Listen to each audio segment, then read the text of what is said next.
to our YouTube channel. ලැබුවා වූ මේ සිංහල හින්දු අලුත් අවුරුද්ද ඕගොල්ලෝ හැමෝටම සුබ අලුත් අවුරුද්දක් වෙන්න කියලා අපි ප්‍රාර්ථනා කරනවා. මේ සැරේ අපි ගියේ පිදුරු තරාගල කඳු පාමුල තියෙන කඳු පාරාදීසයකින් වටා වෙච්ච සුන්දර මන්දාරම් නුවරට. ඉතින් මේ චාරිකාව ඕගොල්ලොත් එන්න අපිත් එක්ක යන්න. අපි අක්කලා අතර මහා දේවාලය ගාවින් නවත්තලා පඳුරකුත් දාලා ඊට පස්සේ කිලිම නුවරට එන්න පිටත් වුණා. ඊට පස්සේ නුවරට එද්දී අපි දවල් වෙලා තිබුණේ. ඒක නිසා වැව ගාවින් නවත්තලා දවල්ට කෑමත් කාලා මෙන්න මේ කඩෙන් මලුත් අරගෙන මාලිගාව වන්දනා කරන්න යන්න තමයි අපි දැන් හදන්නේ.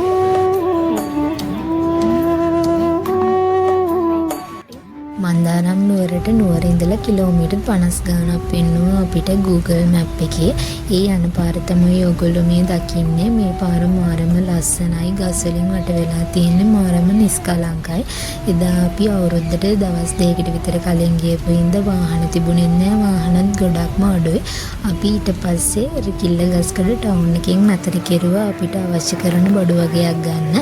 ඊට පස්සේ අපි ඒ බඩු ටිකත් අරගෙන ආයි යන්න පිටත් වුණා.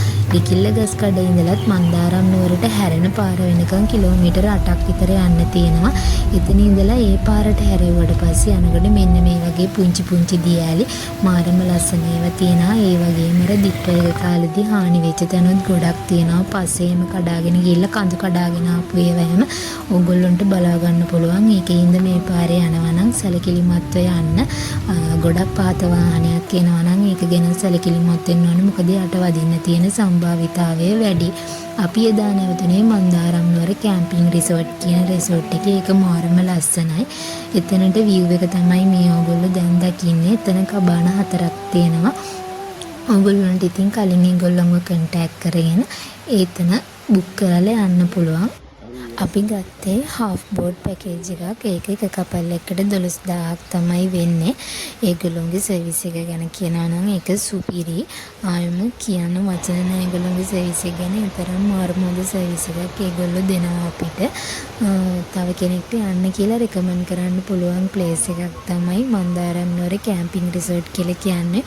ඕගොල්ලොත් ගිහලා දවසක එතන එක්ස්පීරියන්ස් කරලා බලන්න. ඒ තරම්ම එතන මරු.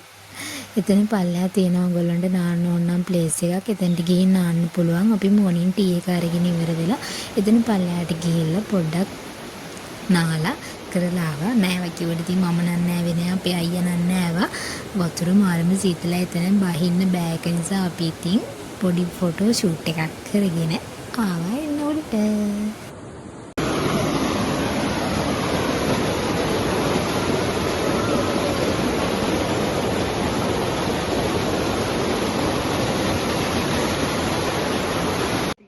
ඒගොල්ලෝගේ කැම ගැන කියනවා නම් ඒගොල්ලෝ එකක් පිළිවෙලට පිළිසිදුව රසට සර්ව් කරනවා. ඒගොල්ලෝගේ රිසෝට් එක ගැන ඇත්තටම කියන්න වරදක් නෑ. ඒ තරම්ම හොඳයි. ඔයගොල්ලෝත් ඇත්තටම මෙතනට ගිහලා එක්ස්පීරියන්ස් කරලා බලන්න. මේ අපි කියන දේ ඇත්තද කියලා. මේ ප්‍රොමෝෂන් එකක් නෙමෙයි. අපි ලැබපු අත්දැකීම තමයි ඔයගොල්ලොත් එක්ක ෂෙයා කරගත්තේ. ඊට පස්සේ අපි කට්ටිය පොඩි චිට් චැට් එකක් දාගෙන ඉඳලා චෙක් අවුට් වෙන්න ලෑස්ති වුණා. අපි මෙතන මේ කතා කර ඉන්නකොට එකපාරටම ළමයි ප්ලේන් එකක් ගියා. ඒකේ තිබුණේ වෙලාවේ තිබුණ හසත් එක්ක මාරම ලස්සනට පෙවුණා. ඔයගොල්ලන්ට මේ වීඩියෝ එකට පේනවට වඩා මාරම ලස්සනට ඒක අපිට S2කින් පෙවුණා. ඉතින් ඒ වගේ අර ඒ පරිසරය මාරම ලස්සනයි. ඒක අත්විඳින්න ඕන දෙයක්. ඔයගොල්ලන්ට ඉතින් මේ නාගරික පරිසරයේ ඉඳලා අර ഘോഷාකාරී සද්දත් එක්ක නිකන් නිස්කලංකව අර ලයිෆ් එක පොඩ්ඩක් රිෆ්‍රෙෂ් වෙන්න මේ වගේ තැනකට ගිහින් බලන්න. ඒක සුපිරියේ අත්දැකීම. ඉතින් එහෙනම් අපි ආදට ගිහිල්ලා නම් ආයෙත් දවසක ලස්සන වීඩියෝ එකකින් එනක ඕගොල්ලෝ සතුටින් පරිස්සමින් ඉන්න. ආදරේ.